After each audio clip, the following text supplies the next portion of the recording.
Made servants بھی آ جائیں گے، کیا ان کو بھی ہم نے بتایا، نماز سکھائی، ان کو اس چیز کی امپورٹنس بتائی؟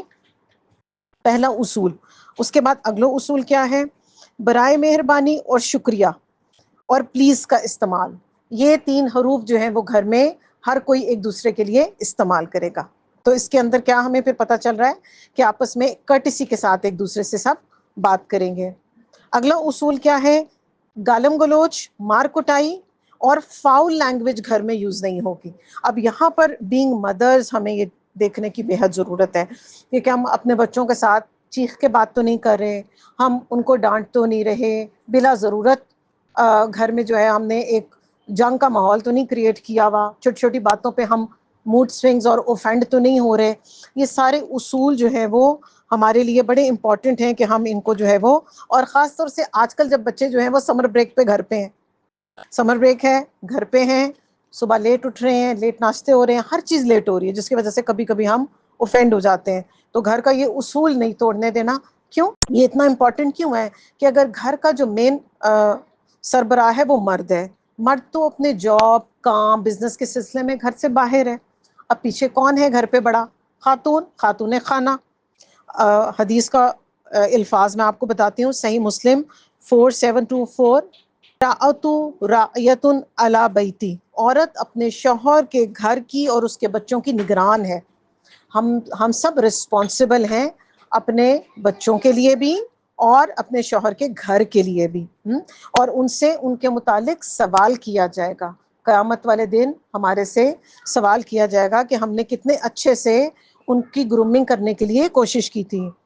پھر کیا ہوگا؟ اصول نمبر 4، اپنی فیلنگ اور ایکسپیکٹیشنز کو اچھے طریقے سے دوسروں کو بتائیں گے۔ جیسے فار ایگزامپل جب ہم مل کے گھر میں رہتے ہیں، اب ہمیں اچھا نہیں لگتا، ہم سو رہے ہیں تو کوئی لائٹ آن کر کے چلا جائے، تو یہ چھوٹی بظاہر چھوٹی چھوٹی باتیں ہیں، مگر ان کی بیس پر بڑے جھگڑے اور بڑے پرابلمز کریٹ ہو جاتے ہیں۔ پھر اس کے بعد کیا ہوگا؟ جب بھی کوئی دروازہ کھولے گا، کوئی کھڑکی کھولے گا، کوئی چمچ اٹھائے گا، کوئی کانٹا گلاس پلیٹ اٹھائے گا، تو جو جہاں سے اٹھائے گا اس کو صاف حالت میں واپس چھوڑ کے آئے گا۔ آج کل کتنا بڑا ہمارے اوپر کرائسس ہے کہ جی ہمارے گھر کے کام ختم نہیں ہوتے۔ ہم ابھی بات کر رہے تھے نا کہ جی ہمارے پاس ٹائم نہیں ہوتا یا کون ٹائم نکالے۔ اب دیکھیں جب ساری رسپانسبلٹی گھر کی خاتون پہ آ جائے گی، وہ کب سیکھے گی قرآن؟ پڑھے گی اچھے طریقے سے نماز؟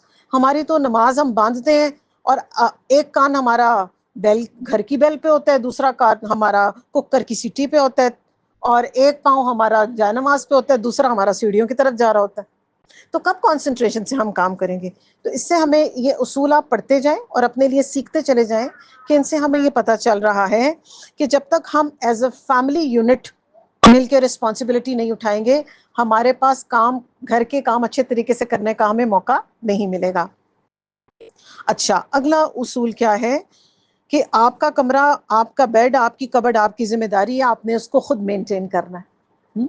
ہر کچھ عرصے کے بعد اپنی کبڈز کو خود چیک کریں، بچے ہیں یا بچیاں ہیں اس کو ڈی کلٹر کریں، ایسی چیزیں جو کہ ہمارے یوز میں نہیں آ رہی، ہمارے سٹور رومز ہیں بھرے ہوئے ہیں سامانوں سے، انشاءاللہ یوز کریں گے، وہ انشاءاللہ کبھی آتا ہی نہیں، سالوں کے سال ہماری چیزیں پڑی رہ جاتی ہیں، آؤٹ آف فیشن ہو جاتی ہیں، خراب ہو جاتی ہیں، مگر وہ بیچاری وہیں ہمارے انتظار میں پڑی رہ جاتی ہیں۔ تو کیا کرے؟ جو چیز جس کی ذمہ داری ہے، اگر اس نے وہ چیز استعمال نہیں کرنی، وہ اس کو ڈسکارڈ کرے۔ پھر جو بھی گھر میں کوئی بات کرے گا، چاہے وہ چھوٹا بات کر رہا ہے یا وہ بڑا بات کر رہا ہے، اس کی بات کو سنا جائے گا، بات کو کاٹیں گے نہیں ایک دوسرے کی۔ We will be a good listener. کئی دفعہ اور عموماً گھروں میں یہ ہوتا ہے کہ ماں باپ کی یا بڑوں بزرگوں کی بات تو سنی جاتی ہے، مگر بڑوں کی بات کوئی نہیں سن رہا، بچوں کی بات کوئی نہیں سنتا۔ ویسے اب تو اپوزٹ بھی ہو رہا ہے، اب بچوں کی سنی جا رہی ہے، بڑوں کی کوئی نہیں سن رہا۔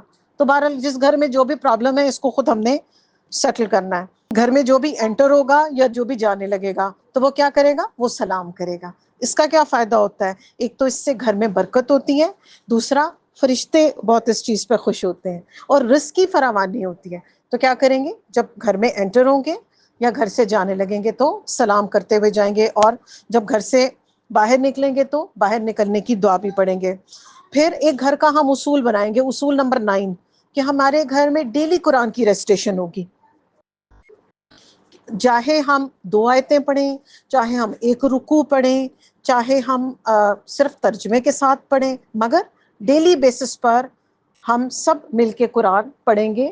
میں ہوں اس میں، میرے شوہر شامل ہو جائیں گے، میرے ساتھ میرا بیٹا، میری بیٹی، میری میڈ سرونٹس آ جائیں گی. ہم سب مل کے قرآن مجید پڑھیں گے، چاہے ہم 10 منٹ کے لیے ہی پڑھیں. یہ ہم اپنے گھر کا ایک اصول بنائیں گے. یہ اصول نمبر 9 میں نے آپ کو بتایا ہے. اگلا اصول، اچھا، جو ہم سے ہمارے گھر میں ملنے آئے گا وہ بھی ان رولز اینڈ ریگولیشنز کو فالو کرے گا. جیسے ہم وقت پہ نماز پڑھ رہے ہیں، کیا پتا کوئی پہلی دفعہ آپ کے گھر آئے تو وہ اتنے اصول والے گھر دیکھ کے امپریس ہی ہو جائے کہ کتنا اچھا گھر ہے، یہاں پہ تو سب جماعت کے ساتھ نماز پڑھتے ہیں، یہاں پہ تو ڈیلی قرآن مجید کی ریسٹیشن ہوتی ہے، یہاں تو بڑے چھوٹے سب کی بات سنی جاتی ہے. اچھا، 11 اصول، گھر کا کوئی بھی فرد کمروں میں کچھ بیٹھ کر نہیں کھائے گا. اس سے اسکالرس کہتے ہیں کہ گھر میں بے برکتی بھی ہوتی ہے اور بہت سارے کیڑے مکوڑے اور اس طرح کے ایشوز بھی ہم بڑے فیس کرنے پڑتے ہیں. اور گھر کی خواتین کا زیادہ ٹائم جو ہے نا وہ گھر کی صفائی کرنے میں نکل جاتا ہے. تو ایک جو اسپاٹ بنا ہوا ہے، چاہے وہ ہمارا ڈائننگ روم ہے یا لیونگ روم ہے یا جو بھی ایریا ہم نے ڈیسائیڈ کیا ہوا ہے، سب وہیں پہ بیٹھ کے کھائیں گے.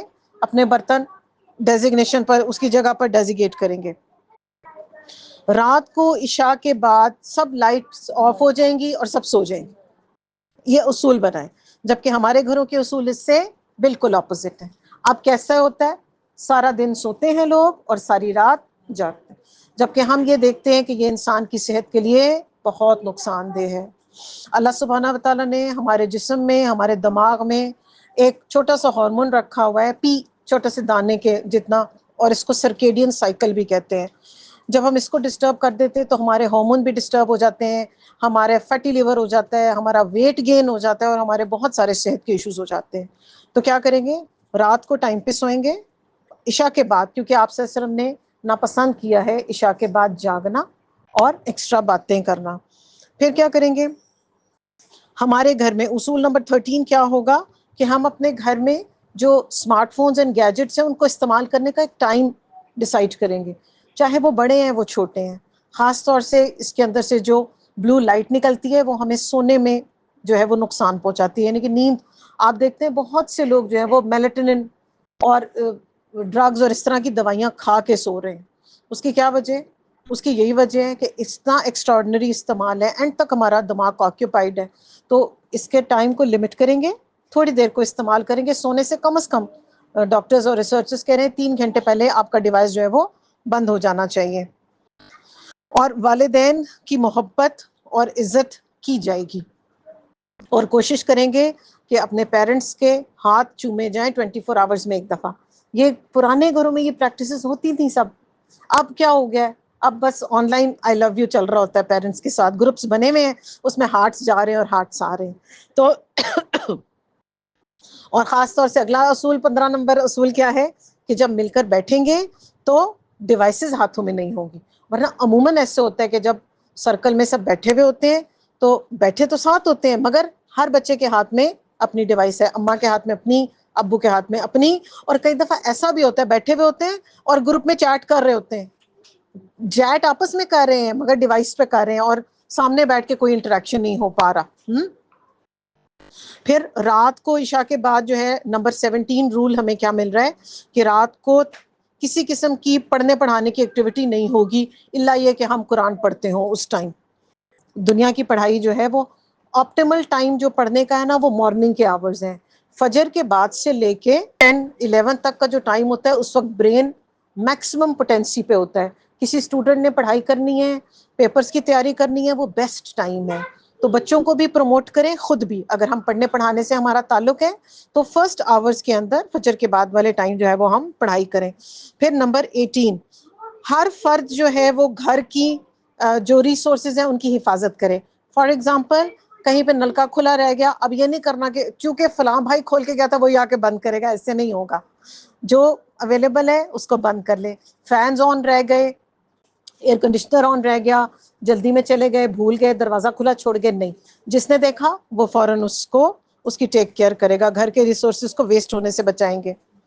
نمبر 19، ہر کوئی اپنا کام خود کرے گا مگر گھر کے بڑے چھوٹوں کو کام کے لیے کہہ سکتے ہیں، اور انہیں کہنا بھی چاہیے تاکہ چھوٹوں کو کام کرنے کی عادت ہو.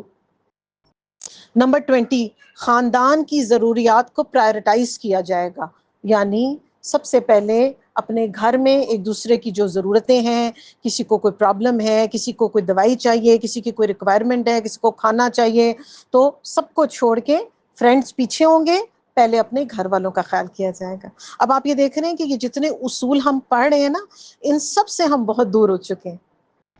نمبر 21 اور لاسٹ اصول وہ کیا ہے کہ ہر ایک کے کمرے میں اس کی ایک پرائیویسی ہے۔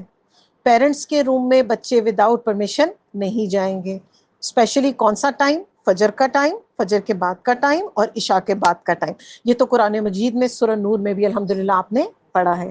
اور اس کے علاوہ بھی یہ بچوں کو مینر سکھانے ہیں کہ ہر ایک کے روم میں، خاص طور سے جب آپ جوائنٹ فیملی سسٹم میں رہتے ہیں تو ہم یہ دیکھتے ہیں کہ بہت سارے مسئلے مسائل، جھگڑے، باتیں بھی اس وجہ سے ہوتی ہیں کیونکہ انسان ایک دوسرے کی پرائیویسی کا خیال نہیں رکھتا۔